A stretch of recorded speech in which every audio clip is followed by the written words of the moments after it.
Dear students, आप सभी का CMPC यूट्यूब चैनल पर स्वागत, अभिनंदन। हमारा जो टॉपिक था वो 3D कोऑर्डिनेट ज्योमेट्री और उसके अंदर भी ऑल फॉर्मूले, यानी जो 3D के अंदर अलग अलग गोला, बेलन, शंकु जो पार्ट है, इसमें मैंने सारे फॉर्मूलों की सीरीज ले रखी है। और आज वाले इस सीरीज के अंदर में फॉर्मूलों का जो पार्ट है वो है बेलन का, यानी सिलेंडर, जिसमें सिलेंडर और राइट सर्कुलर सिलेंडर, इन दोनों से जुड़े सारे फॉर्मूले मैं आपको इस वीडियो में बताने जा रहा हूं। तो सारे फॉर्मूले ठीक से समझ ले ताकि क्वेश्चन समझने में दिक्कत नहीं आएगी, क्योंकि फॉर्मूलों को मैं इस तरीके से रिप्रेजेंट कर रहा हूं इसके अंदर, ताकि आपके क्वेश्चन सामने आते ही पता चल जाएगा कि कौन सा फॉर्मूला किस क्वेश्चन में किस तरीके से आपको पुट करना है, ताकि आंसर तक पहुंच जा सके। वीडियो अगर अच्छा लगे तो लाइक जरूर करें, शेयर करें और चैनल को सब्सक्राइब कर लेना। लीजिए हम स्टार्ट करते हैं आज का हमारा टॉपिक, बेलन और बेलन के सारे फॉर्मूले। देखिए बेलन, ध्यान देना, मैंने शंकु का वीडियो इसके पहले आप तक पहुंचाने की कोशिश की है, आपने देखा होगा। जिस तरीके से शंकु के अंदर हमने एक गाइडिंग कर्व लिया और दूसरा एक जनक रेखा ली, ठीक यहां पर भी कोनिक सेक्शन का वही मानक जो सूत्र है वो काम आएगा, और उसमें भी z=0 माना जाएगा यहां पर भी। और फिर इसमें एक जनक होगा, उस जनक से हमारा बेलन जनरेट होगा।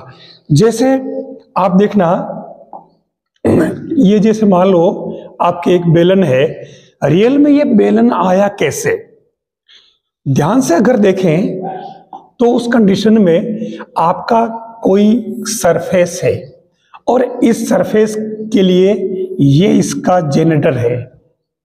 इस तरीके से तो इसको पूरा राउंड घुमाने मात्र से आपके ये बेलन बन जाता है।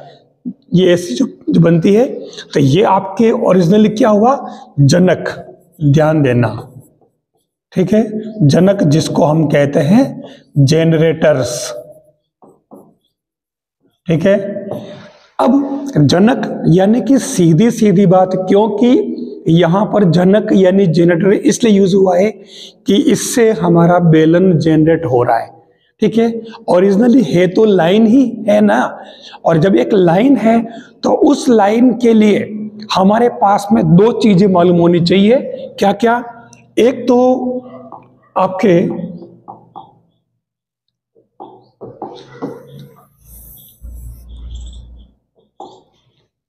वो किस पॉइंट से पास हो रही है। मान लो अगर वो x1 कोई पॉइंट P है और x1 y1 z1 से पास हो रहा है, कौन, जनक, ठीक है। दूसरा, उस जनक की दिक्को जाए अगर LMN है, ठीक है, दिक्को जाए समझते हो ना, LMN क्या होती है, LMN दो बिंदुओं से ज्ञात की जाती है। ध्यान देना, अगर आपको पता नहीं हो तो बता दूं मैं, L = होता है x2 - x1 अपॉन PQ। अब ये PQ क्या है, ये आपके एक लाइन है PQ, इसके कोऑर्डिनेट आपके 1 है, इसके कोऑर्डिनेट आपके 2 है, 1 1 1 और 2 2 2, तो इससे L आ जाएगा ये। ऐसे अगर M निकालना है तो यहाँ क्या बन जाएगा, y2 - y1 upon PQ। PQ क्या है, डिस्टेंस। ऐसे ही हम N निकालेंगे। तो ये हमारे किसी भी लाइन के लिए दिक्को जाए निकालने का तरीका है। तो हम अब डायरेक्ट इसमें LMN ही पुट करेंगे, ठीक है। ये आपको इसमें ध्यान रखना होगा। मैं अब आता हूं डायरेक्ट हमारे मूल टॉपिक पर, और वो है बेलन। तो आप देखना, बेलन वाला जो टॉपिक है, इसको अगर आप ठीक से समझें तो जो चीजें हमने शंकु के अंदर ली, इक्वेशन ऑफ सिलेंडर, उस बेलन का समीकरण ज्ञात करना जिसके जनक रेखा x/L, y/M, z/N के समांतर पैरेलल, ध्यान देना, और आधार इसका जो है ये शांकव है, ax² + by² + 2hxy + 2gx + 2fy + c = 0 और z = 0, ठीक है। ये इसका आधार वक्र है। आधार वक्र का मतलब ये वाला नीचे वाला पोर्शन जहां से ये बेलन जनरेट होता है, ध्यान देना, ये वाला जो पृष्ठ है ये इसका आधार वक्र है और इसका इक्वेशन आपके कौन सा, ये वाला है। अब इसमें करना क्या है, हम एक काम करते हैं, मान लिया जाए इसके अंदर ये कह रहा ना कि इसके जनक इस रेखा के समांतर है। अब इस रेखा के समांतर है, बारीक कॉन्सेप्ट समझिए कि हमारे पास एक रेखा ओरिजिनली ये दे रखी है, ध्यान देना। और दूसरी जो बात आती है वो है कि ये आपके मतलब इस जो इसके समांतर है जनक।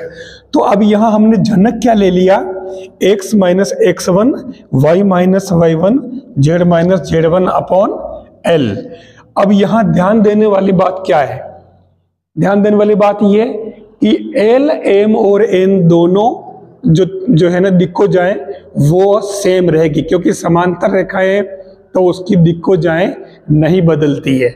आ गया समझ में, खाली इसमें बिंदु x1 y1 z1 से गुजर रही है, तो ये जनक का इक्वेशन आपके हो जाएगा x minus x1 upon l वाला।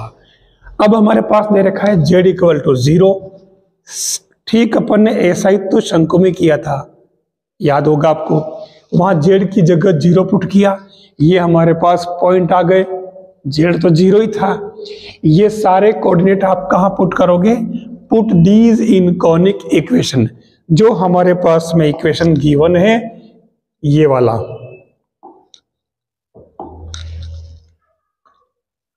ये वाला ठीक है, इसमें पुट करना है। जैसे ही आप इसमें पुट करोगे तो उसके बाद में आपको क्या करना है, आपको एलिमिनेट LMN। यही तो काम हमने शंकु के अंदर भी किया था, LMN इनका विलोपन कर दिया दोनों इक्वेशन से, जो दे रखी लाइन इससे और जो नया इक्वेशन बना इससे। बस LMN का विलोपन करने के तुरंत बाद आपके जो इक्वेशन आएगा वो इक्वेशन क्या होगा, बेलन का equation, required equation of cylinder. अब ये मत सोचना कि इतना बड़ा इक्वेशन है और हम उसमें वैल्यू पुट कैसे करेंगे, मैंने भी यहाँ की नहीं है, देख लो, मैंने केवल और केवल प्रोसेस बताया है, आपको भी प्रोसेस ही याद रखना है, ध्यान देना, क्योंकि आपके जो कर्व आएगा बिल्कुल सिंपल छोटा सा कर्व आएगा, तो वैल्यू पुट की और ये 10 से 15 सेकंड में आपके आंसर आ जाएंगे। नेक्स्ट हम चलते हैं, find the equation of cylinder whose generators are parallel to line x/1। देखो अब यहां मैंने, क्योंकि आपको लग रहा था ना कि इतना बड़ा हम वैल्यू कैसे पुट करेंगे और कैसे निकालेंगे, ठीक है, तो यहां पर आप देख लो हमारे पास में मैंने एक क्वेश्चन ले लिया यहाँ पे समझाने की, ताकि आपको दिक्कत नहीं हो। ये देख लीजिए, सेम वही बात, ये पैरेलल आपके x/1 y/-2 z/3 और उसके बाद में कर्व क्या दे रखा है, x² + 2y² = 1 और z = 3 दे रखा आपके पास में, ठीक है। आप क्या करेंगे इसके अंदर, आप इसमें जो सिस्टम मैंने आपको बताया है सेम वही काम करना है आपको। z = 3 है, ठीक है, तो उस केस में आप यहां पर क्या करोगे, x/1 दे रखा, y/-2 z/3 और ये कह रहा है कि आपके ये जो कर्व है आपके दे रखा है x² + 2y² = 1, ठीक है, और z = 3। हम इसको करके देखते हैं, आप देखिए,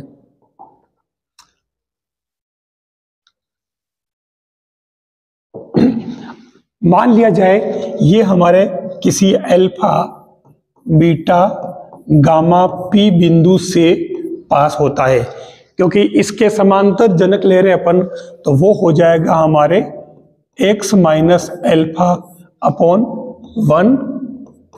y - β/-2 z - γ/3, ठीक है, ये ले लिया। अब आपके पास में z कितना दे रखा है, 3, ठीक है, तो आप इसमें क्या करेंगे, x - α/1 = y - β/-2 z की जगह आप क्या पुट करेंगे, 3 - γ/3, ठीक है। अब आप इससे x का मान निकाल लें, तो ये आपके x का मान क्या आ जाएगा, देख लो, x = आ रहा है, इससे आप उधर भेज दें इसको, तो ये अल्फा + 3 - γ/3 और y इक्वल टू हो जाएगा बीटा, ध्यान देना -2 से गुणा होगा पहले, बीटा प्लस और -2 इंटू 3 माइनस गामा अपॉन 3।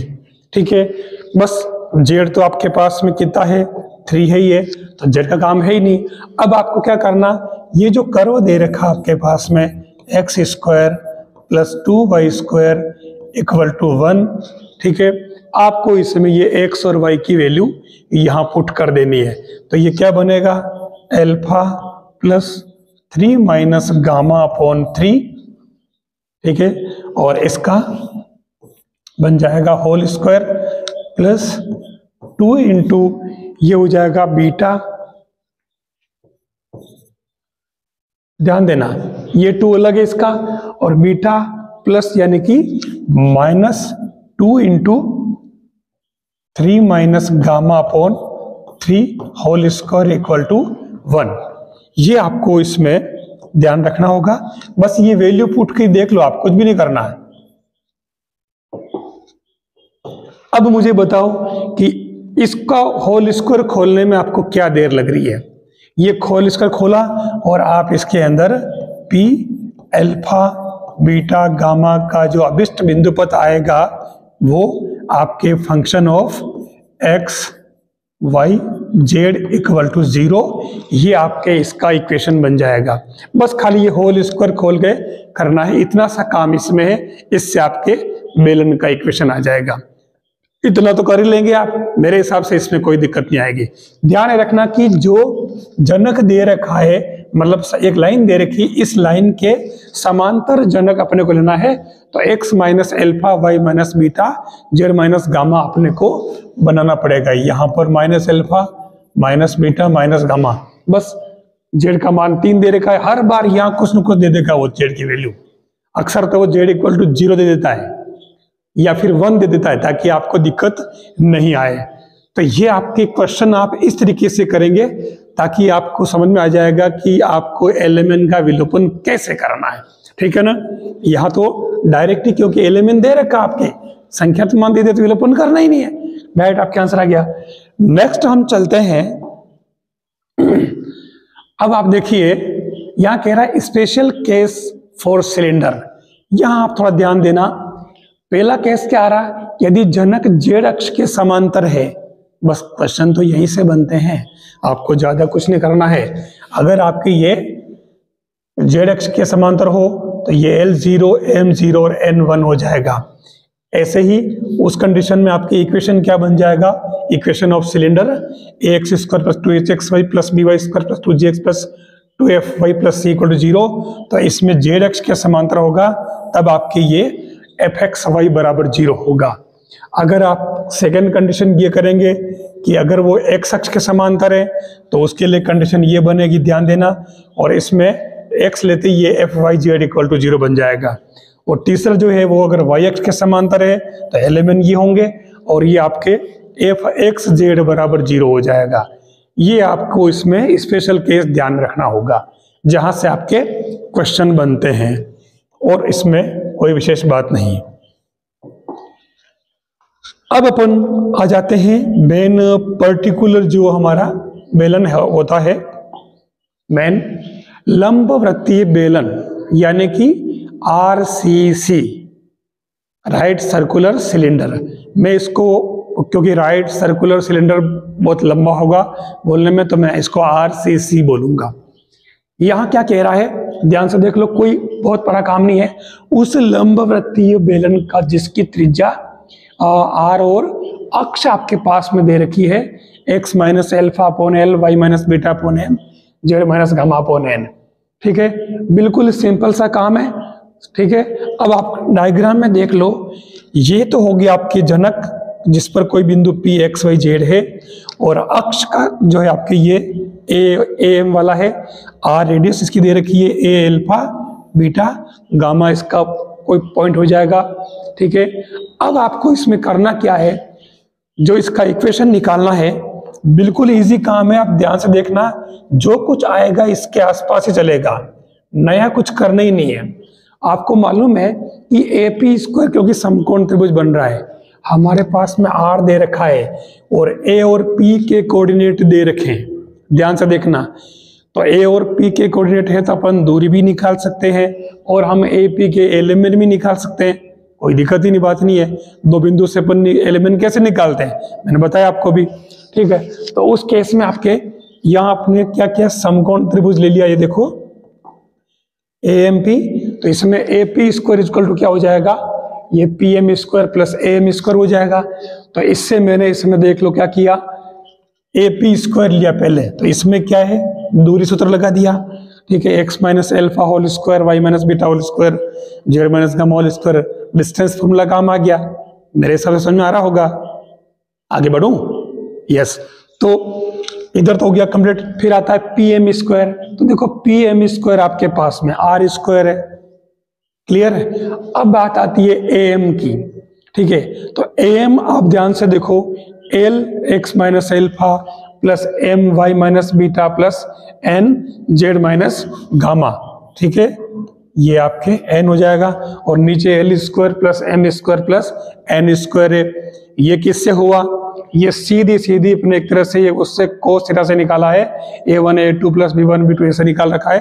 तो ये इसको भी आप, और अगर नहीं तो हर चीज अपने को निकालनी कहाँ है, हमें तो डायरेक्ट याद रखना है, बस ये याद रख लो इसको, क्योंकि इसी को याद रख करके अपन आगे बढ़ पाएंगे, ठीक है। तो ये हमारे मेन जो राइट सर्कुलर सिलेंडर का इक्वेशन हो जाएगा। अब हमारे जो सवाल सामने आएंगे तो क्या क्या होगा, देखो R दे रखी होगी, बिंदु अल्फा बीटा दे रखा होगा, ठीक है, और एलिमेंट दे रखा होगा, नहीं दे रखा होगा तो हम निकाल लेंगे। अगर एलिमेंट नहीं दे रखा होगा तो वो कहेगा कि जो इसका जो आधार है वो एक समतल के समांतर है, ऐसा सवाल में दे रखा होगा। जैसे 2x plus 3y plus z equal to 5, इसके समांतर एक समतल दे देगा, प्लेन।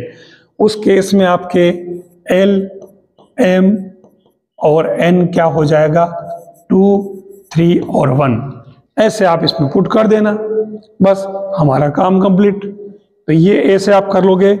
फिर मैं चलता हूं नेक्स्ट, उस देखो ये बता रखा मैंने इसमें, उस लंबवर्ती बेलन का समीकरण जिसकी त्रिज्या 2 और अक्ष x minus 1 upon 2 y minus 2 upon आप इसमें 1 लिख दें, z माइनस 3/2 है, आपको ये निकालना है।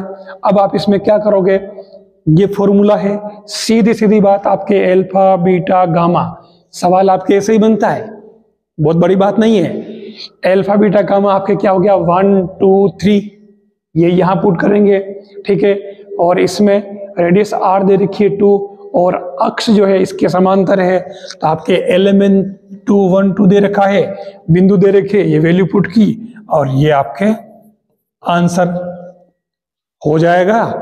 करके तो हमें देखना पड़ेगा, बस ये पैटर्न ध्यान में रखना होगा, ठीक है। इसके अलग तरह के क्वेश्चन भी है, जो मैं अभी आगे क्वेश्चन जब का पार्ट लूंगा तो बता दूंगा। अभी एक बार फॉर्मूला वाला सिस्टम ही लेंगे हम। नेक्स्ट आप देखें, अब यहाँ जो खास बात आ रही है, स्पेशल केस फॉर RCC, ध्यान देना, सबसे इंपॉर्टेंट पार्ट आ रहा है इस RCC का। यदि RCC की एक्सिस अगर x अक्ष हो, ठीक है, और रेडियस r हो, तो इसका इक्वेशन क्या बनेगा, y square plus Z square equal to r square, ठीक है। x अक्ष बना दिया इसने अक्ष, ठीक है। कैसे, ध्यान से देखना,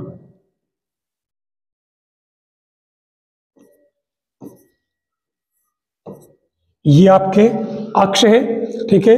तो उस ये जैसे x अक्ष, ये y अक्ष और ये z अक्ष, ठीक है। अब इसमें ये आपके ओरिजिन, तो यहाँ y जब x अक्ष हो तब y square plus Z square r square हो जाएगा, जब y अक्ष हो तब आपके क्या बनेगा, ये x square plus Z square equal r square. और तीसरा केस क्या बनेगा, जब z अक्ष हो, x हो गया, y हो गया, z होगा, तब क्या चेंज होगा आपके, ये देख लो, x square plus y square equal to r square, ठीक है। ये आपको इसमें ध्यान रखना होगा। अब ये डायग्रामेटिक कैसे बनेंगे देखना आप, इसको आप ऐसे भी याद रख सकते हो। जब एक्स अक्ष होगा, ठीक है, तब ये इस प्रकार से शंकु बनेगा, ठीक है। और जब ये ऐसा होगा तब ये ऐसे बनेगा, ठीक है। और जब जेड एक्स पे होगा तब ये ऐसा बनेगा शंकु। ये आपको ध्यान रखना होगा। रेडियस इसके अंदर आर, रेडियस इसके अंदर आर, सबके अंदर रेडियस जो है वो आर बनेगी। ये इसका एक पैटर्न बन जाएगा। तीनों स्पेशल केस ध्यान रखना आप।